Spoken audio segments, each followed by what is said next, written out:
Aquí estamos en el atrio, en el patio afuera del tabernáculo. Esto es el altar de bronce donde se hacían todos los sacrificios. Todos los sacrificios se hacían aquí y los sacerdotes tomaban los animales de la gente y los traían. ¿Me puedes seguir por acá? Los traían acá y ponían aquí todos los animales para el holocausto, el sacrificio. Y aquí se quemaban y salía obviamente todo el humo hacia arriba. Posteriormente, el sacerdote tenía que ir al lavacro, que es este lugar que está acá.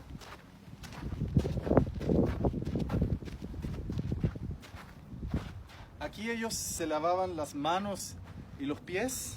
Aquí se lavaban las manos y los pies. Y luego podían entrar a ministrar al lugar santo, que es donde vamos a ir ahora a mirar. Síganme por favor al lugar santo.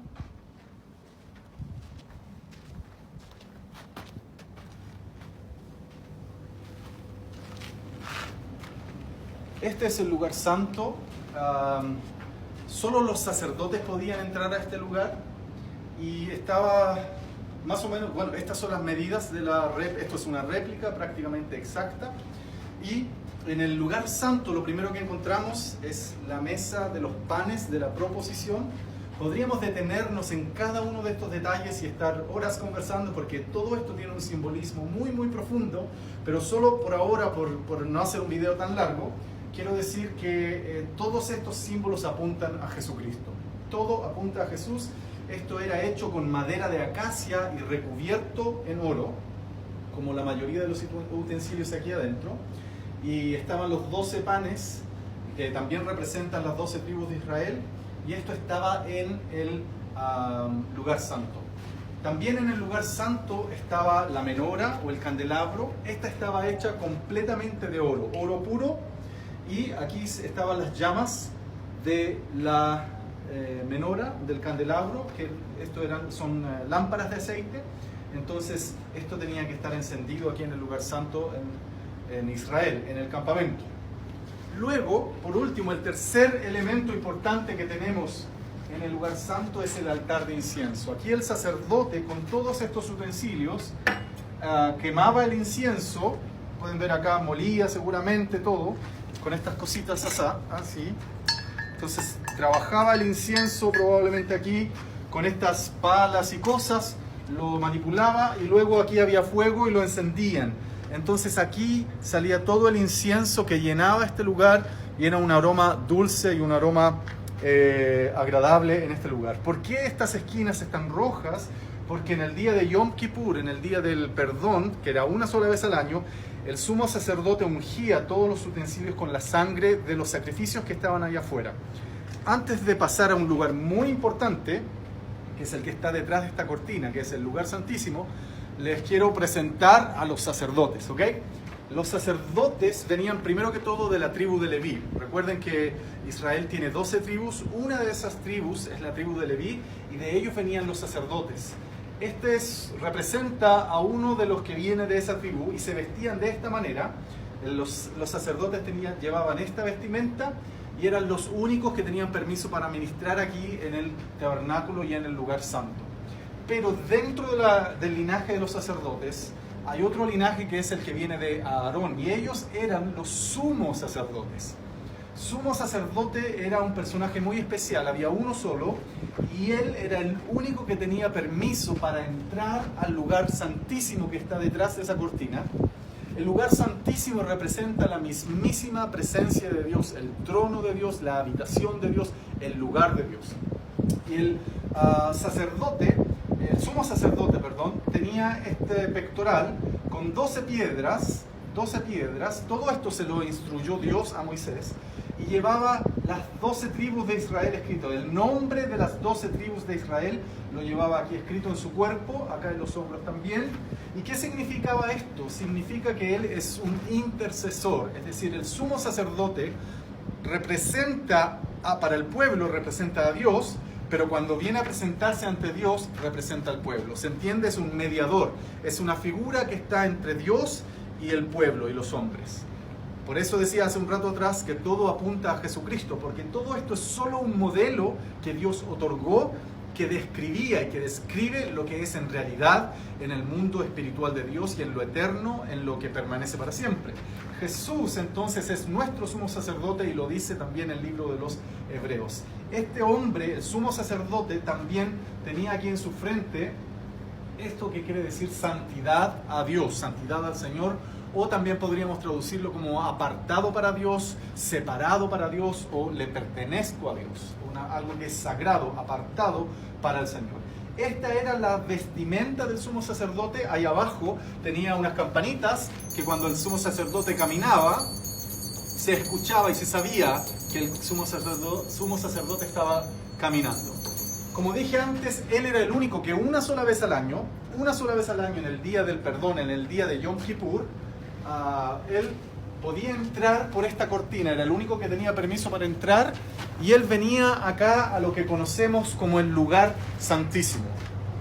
Y en el lugar santísimo, que era de estas medidas, en el lugar santísimo estaba el arca del pacto. El arca del pacto era también hecha de madera de acacia, recubierta en oro. Y dentro del arca, porque esto es una tapa, una cubierta, estaban también las tablas de la ley y la vara de Aarón, etcétera, y cosas que podemos aprender más si estudiamos el Pentateuco, los primeros 5 libros de la Biblia, o la Torá, como es el nombre correcto.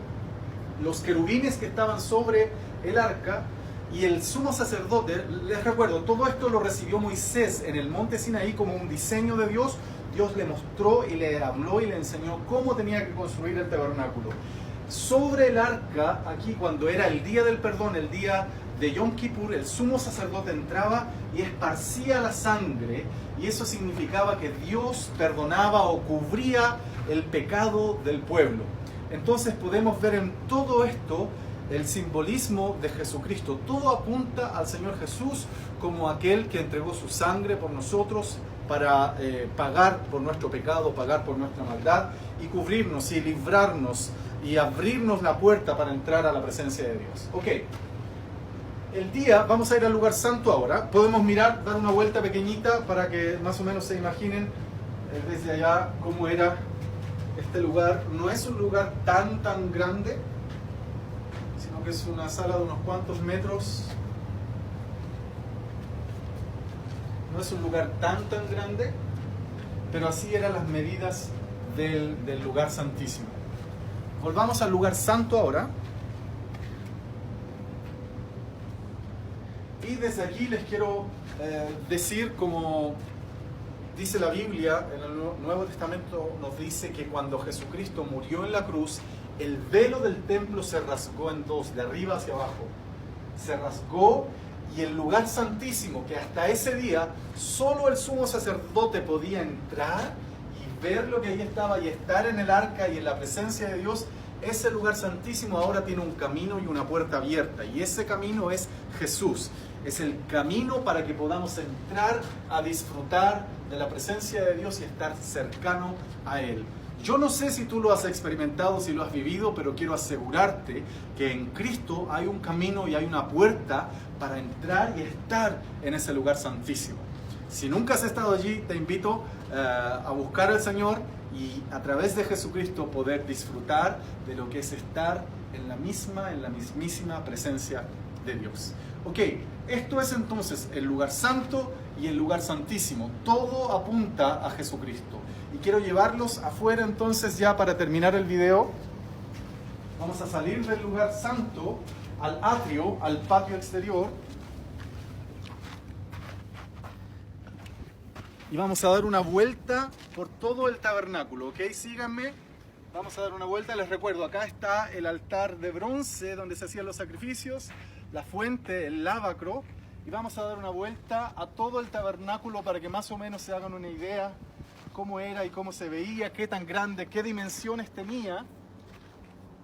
Este modelo está diseñado de acuerdo a lo que Dios le manda a Moisés en el libro de Éxodo. Ahí están todas las indicaciones de qué materiales, de qué colores, etc. Y se ha tratado de hacer de la manera más exacta posible.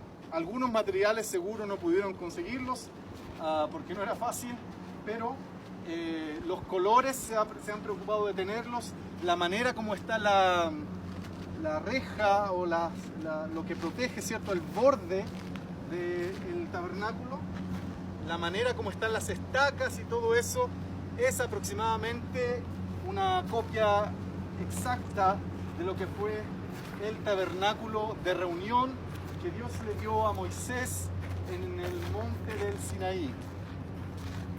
Vamos a dar la vuelta entera entonces para que, vuelvo, insisto, puedan tener más o menos una percepción de lo que es el tabernáculo, de lo que era el tabernáculo en cuanto a dimensiones, a colores y lo que ellos tenían que vivir. Esto era lo que ellos transportaban por el desierto cuando el Señor, cuando la nube se salía de aquí y subía, porque había una nube encima del tabernáculo, la nube de Dios, la presencia de Dios.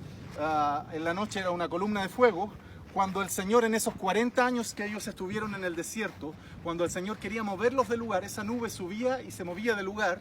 Entonces todos los sacerdotes, todos los de la tribu de Leví estaban organizados de tal manera que cada grupo era responsable, por familias, eran responsables de desarmar y de preparar esto y transportar. El tabernáculo es móvil, es decir, ellos podían llevarlo por todas partes. Y esa es la manera como ellos estuvieron entonces haciendo el tabernáculo de Moisés aquí en el desierto. Muchas gracias. Chao, chao.